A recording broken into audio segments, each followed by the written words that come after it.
4 studenti tal-Computer Science fl-Università ta' Malta ġew arrestati wara li wissew lil naqda li tmexxi FreeHour bi problema ta' sikurtà fl-application tagħhom. Iż-żgħażagħ Giorgio Grigolo, Michael De Bono, Luke Bjorn Sherry u Luke Collins qalu li huma kienu qed iduru s-software tal-application meta sabu l-problema tant li possibilment kienu se jiġu hacked minn xi professjonisti. Skont iż-żgħażagħ huma bagħtu email u wissu lil FreeHour bil-waqt li talbu rigal żgħir talli innotaw b'dan l-iżball fis-sistema.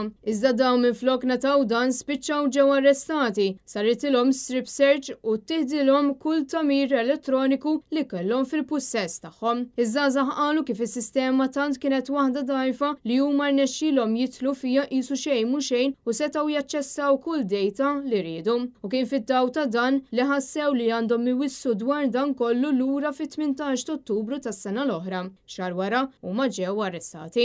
Issa dawn l-istudenti qed jaffaċċjaw akkużi li jġorru magħhom 4 snin ħabs u multa li tlaħħaq aktar minn 23,200 euro taħt il-kodiċi kriminali.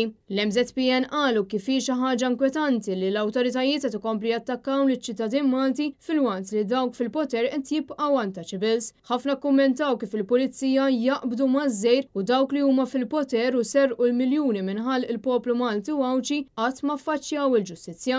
Boħrajn jgħidu kif l-istudenti ma kisru l-ebda liġi e kif l-application ħalliethom jidħlu daqs l-admins l-oħra u bl-ebda mod mużaw hacking biex jidħlu fl-application. Dan apparti li l-istudenti għalekatament qatt ma daħlu jaraw id-data personali ta' dawk li kienu qed jużaw l-application.